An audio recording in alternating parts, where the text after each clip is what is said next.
Olá, meus caros amigos, de volta aí, curso de Direito Civil, Resolução de Questões, Fundação Carlos Chagas, né? Estamos no primeiro módulo, comecinho do curso, Lei de Introdução às Normas do Direito Brasileiro. Aula passada eu resolvi até a terceira questão, então vamos lá conversar aqui na quarta questão, portanto. Olha só, Carlos Chagas 2014 TRT, né? Vou pegar aqui uma outra cor aqui. Em termos de eficácia legislativa, entende-se que a lei é o parâmetro maior para o juiz, para o julgador. Já falei isso aqui, né? Fonte formal, fonte primária, no caso, é a lei, né? Este juiz, porém, na omissão da lei, deverá decidir o caso de acordo com a analogia, os costumes e os princípios gerais do direito, né? Então ele está lá repetindo o artigo 4º, e vejam que a Carlos Chagas aqui está colocando, olha só, na mesma ordem, hein? Analogia, primeiro, os costumes, segundo, princípios gerais do direito, terceiro. Esse enunciado concerne ao princípio, então olha só, quando eu coloco um determinado pedido junto ao Poder Judiciário, e vejam vocês que o Judiciário, ele chama para si a possibilidade de dizer o direito.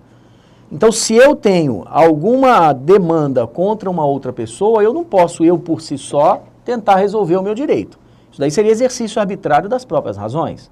Então, de há muito, para que a gente possa conviver em sociedade, o Estado, ele chama para si essa atribuição. Isso é jurisdição, jurisdictio, né? Ou seja, o poder de dizer o direito e dizer quem é que está com a razão. Quando o Estado chama para si esta jurisdição, ele tem ao seu dispor, portanto, a lei. Agora, se na lei não há o direito que está sendo pleiteado, o juiz, mesmo assim, deve dizer o direito. E aí ele vai atrás da analogia, ou então dos costumes, ou então, por último, dos princípios gerais do direito. Ainda tem aquelas fontes informais, doutrina, jurisprudência, né? Então, vejam, já que o Estado chama para si a jurisdição, ele não pode simplesmente deixar de julgar alegando que não existir previsão legal. Então tá, esse enunciado então se refere ao princípio, olha, da eventualidade processual, da obrigatoriedade da lei, a lei é obrigatória, é oponível erga omnes, a lei é caráter imperativo, né? Imperativo. Aí eu pergunto a vocês, porque a lei é obrigatória, é por isso que ele vai estudar? Não, no caso de omissão ele está dizendo que eu vou aplicar a analogia, os costumes e os princípios. Da obrigatoriedade da jurisdição, aqui eu acho que faz sentido, olha só. Se eu tenho uma determinada demanda, eu vou para a justiça, portanto, né? Se eu quero, sei lá, se eu acho que eu tenho direito subjetivo a alguma coisa, né? Se eu acho que alguém violou o meu direito, etc., enfim, há a obrigatoriedade da jurisdição. Se eu quero pleitear perdas e danos contra alguém, eu não posso fazer isso esponte própria, né? Eu tenho que levar o meu caso ao judiciário. Então, em virtude da obrigatoriedade da jurisdição, o juiz, então, ele vai ter que me dizer o direito. E se esse direito não existir na lei, ele vai em caráter supletivo na analogia, nos costumes ou nos princípios gerais, né? Então, tudo isso aqui deriva do princípio da obrigatoriedade da jurisdição. Do devido processo legal? Não, o devido processo legal é que ninguém vai ser desapropriado dos seus bens, né? Se não passar por um devido processo legal, respeitando o contraditório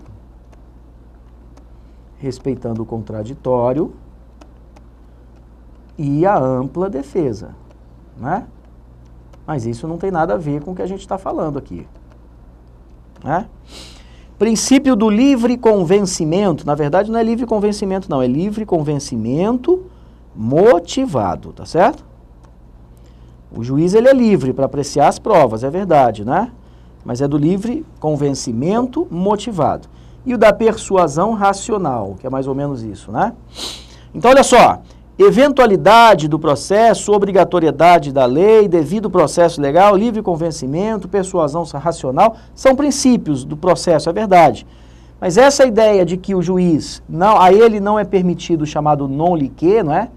Que é simplesmente dizer assim, olha, infelizmente não posso julgar a tua causa não, porque eu não encontrei nenhuma previsão legal para ela. Como não é possível o non liquet, em virtude da obrigatoriedade da jurisdição, o Estado tem que te dar uma resposta para o caso em concreto, né? Então, essa quarta questão aí seria a letra C de casa. Vamos lá, quinta questão, Cefaz 2014, né? Auditor fiscal. A Lei 11.441, de 4 de janeiro de 2007, deu nova redação ao artigo 983, deixa eu fechar aqui um pouquinho, 983 do Código de Processo Civil, estabelecendo que o processo de inventário e partilha deve ser aberto dentro de 60 dias a contar da abertura da sucessão. O artigo 1796 do Código Civil em vigor, cuja redação não foi alterada por aquela lei, dispõe que no prazo de 30 dias a contar da abertura da sucessão, instaurar-se-á o inventário do patrimônio hereditário. Considerando o que dispõe a lei de introdução, bom, então veja lá, deixa eu fazer aqui um desenhozinho rápido, né? O que eu tenho aqui? Olha só. Eu tinha o Código Civil.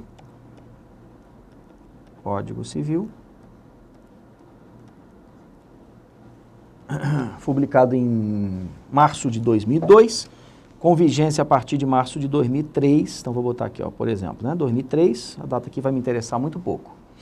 Eu tinha o Código Civil com vigência a partir de 2003.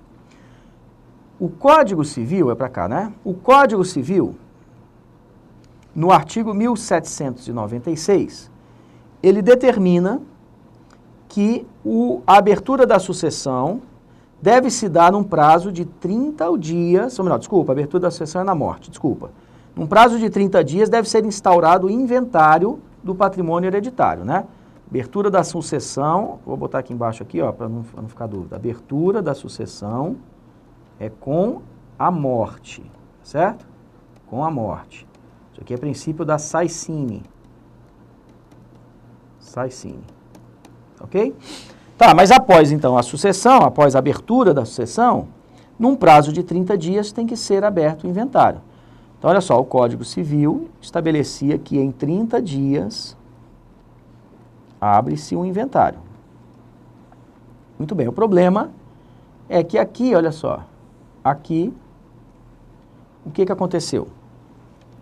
Surgiu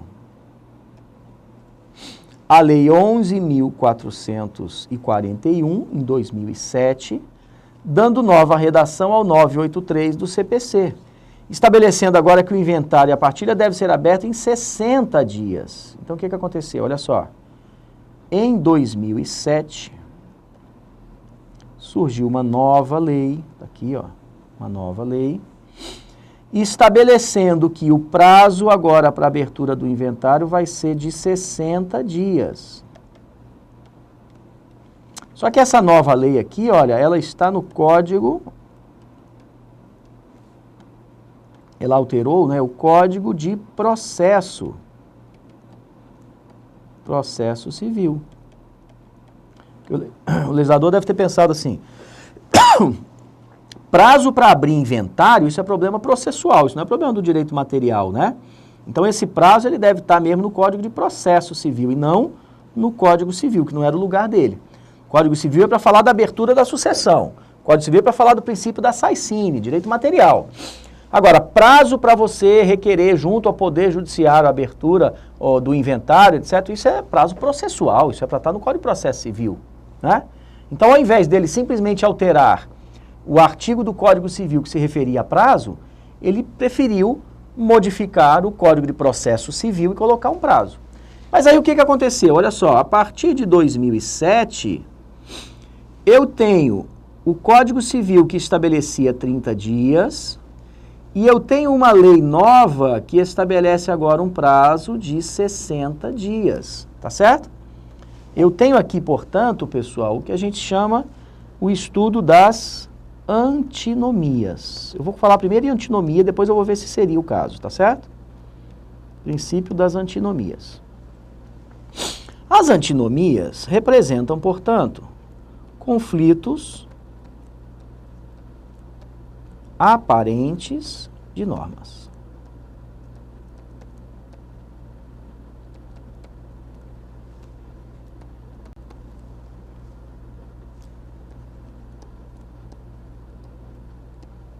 Conflitos aparentes de normas, tá certo?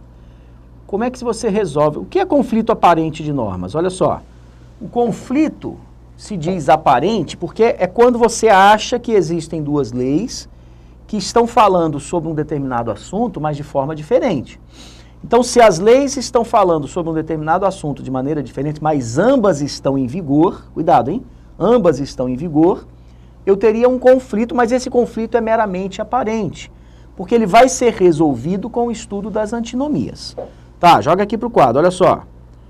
Pelo princípio, pelo estudo das antinomias, a primeira coisa que eu vou me basear é num critério cronológico.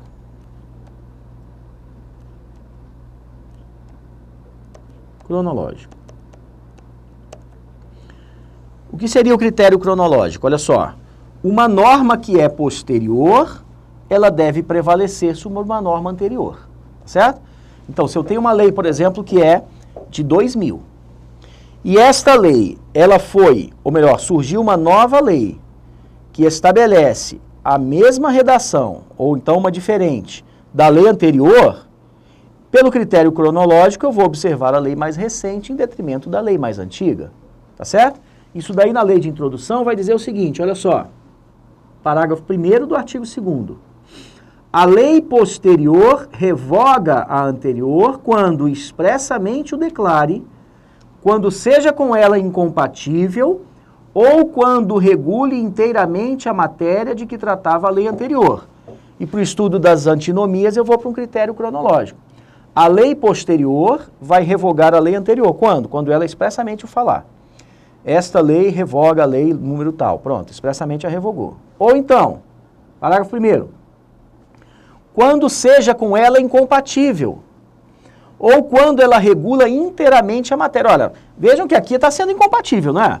Eu tinha uma lei anterior dizendo que o prazo para abrir inventário eram 30 dias. Depois veio uma lei posterior dizendo que o prazo agora é 60 dias. Pelo critério cronológico, esta lei aqui, o Código de Processo Civil, nesse artigo, está revogando de forma tácita o artigo do Código Civil. Concorda? Ou então a lei posterior vai revogar a anterior quando ela tratar do mesmo assunto. Eu tinha uma lei do inquilinato que era de 1945.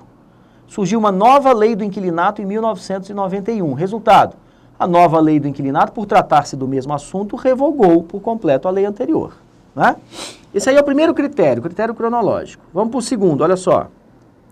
O estudo das antinomias, ele também pode ser visto pelo critério da especialidade.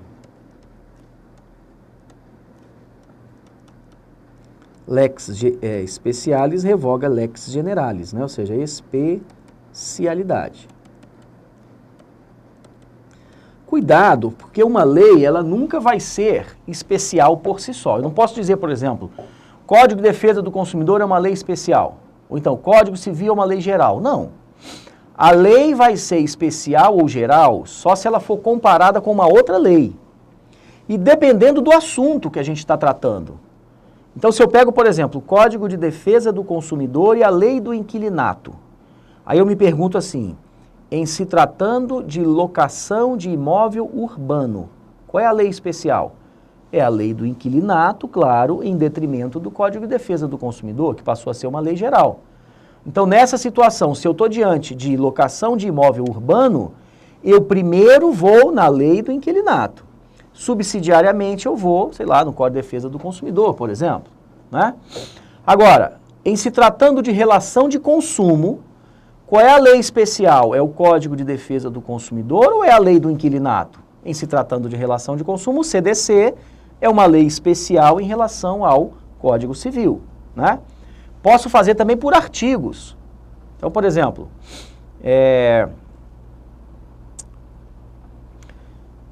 o artigo 588 do Código Civil trata de mútuo feito a menor, é uma regra específica do mútuo feito a menor.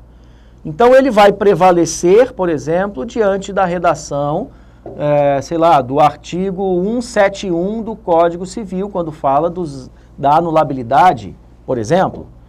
Quando o artigo 588 diz que o mútuo feito a menor não pode ser reavido nem do menor nem dos seus fiadores, ele se sobrepõe, porque ele é específico, ele se sobrepõe, por exemplo, ao artigo 171, dizendo que esse contrato feito por relativamente incapaz seria anulável.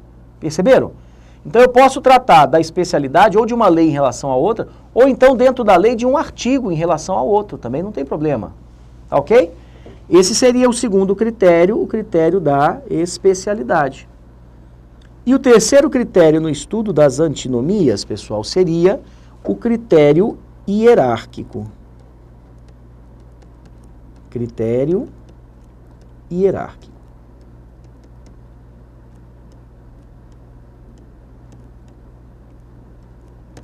Então, pela hierarquia das leis, por exemplo, eu tenho umas que se sobrepõem às outras. Por exemplo, isso é óbvio, a Constituição Federal ela se sobrepõe a todo o nosso ordenamento jurídico. Então, se existe alguma lei, alguma portaria, alguma lei complementar, o que for, que não está de acordo com a própria Constituição, essa lei simplesmente não foi recepcionada. Eu aplico a Constituição em detrimento de qualquer outra lei, eu estou dizendo um critério hierárquico, né? Desse estudo das antinomias, eu posso até dizer assim, olha, o critério hierárquico prevalece sobre os demais. Depois, o critério da especialidade prevalece sobre o cronológico. E o critério cronológico seria o último a ser aplicado. Tá ok? Nessa nossa situação, vejam vocês, Código Civil, Código de Processo Civil, eu não posso falar num critério hierárquico, né? Os dois códigos, ambos são leis ordinárias, estão no mesmo patamar. Eu não posso falar de critério de especialidade, né? Porque uma se refere a processo, a outra direito material, etc.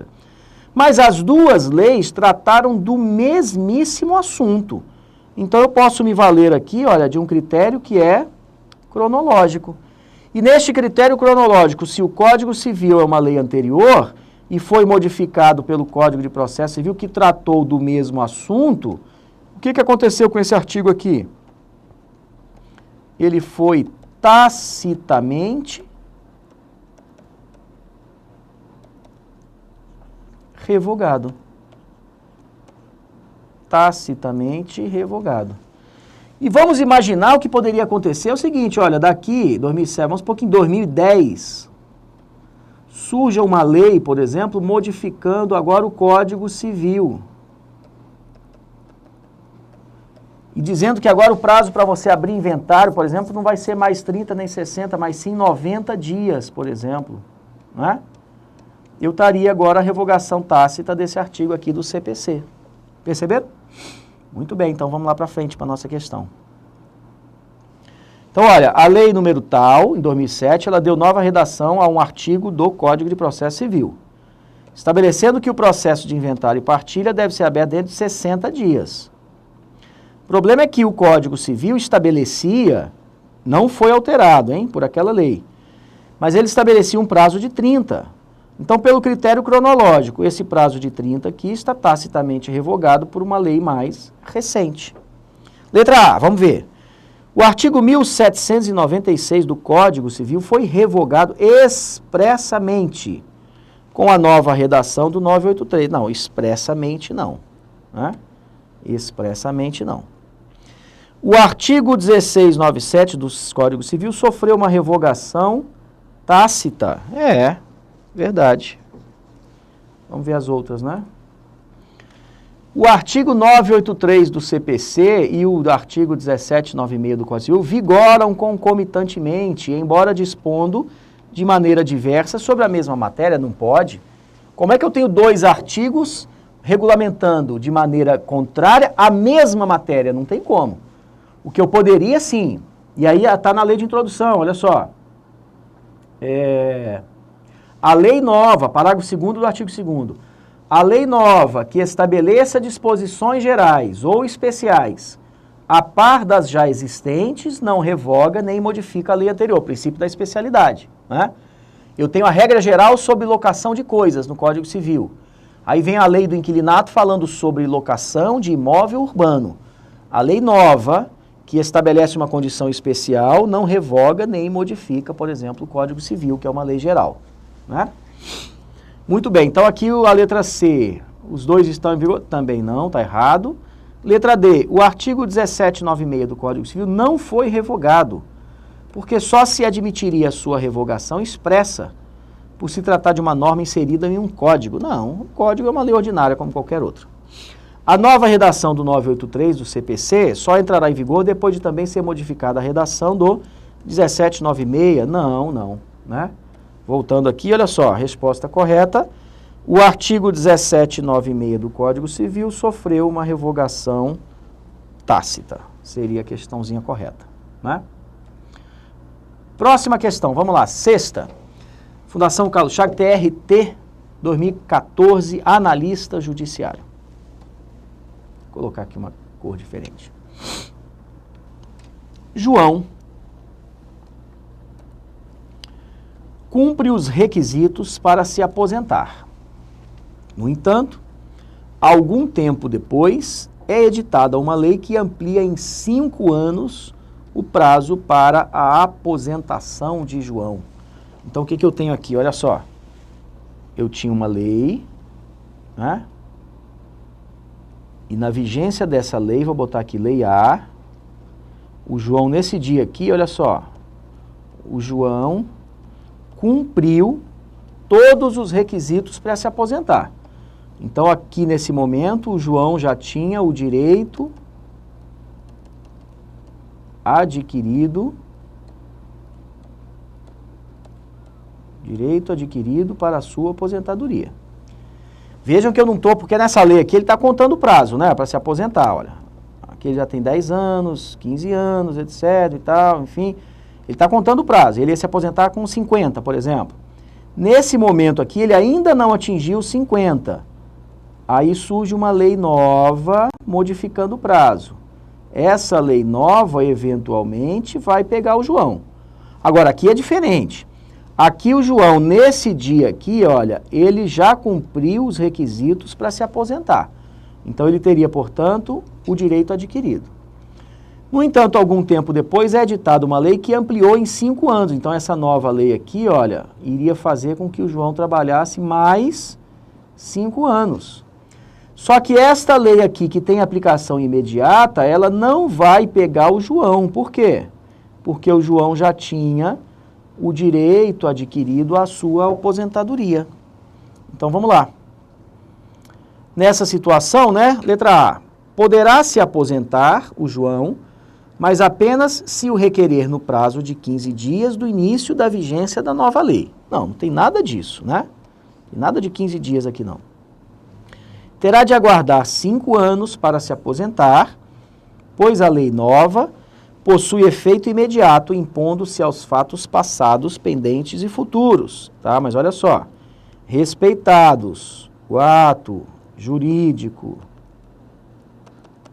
perfeito, que na verdade é para ser negócio jurídico, né? O ato jurídico perfeito, o direito adquirido,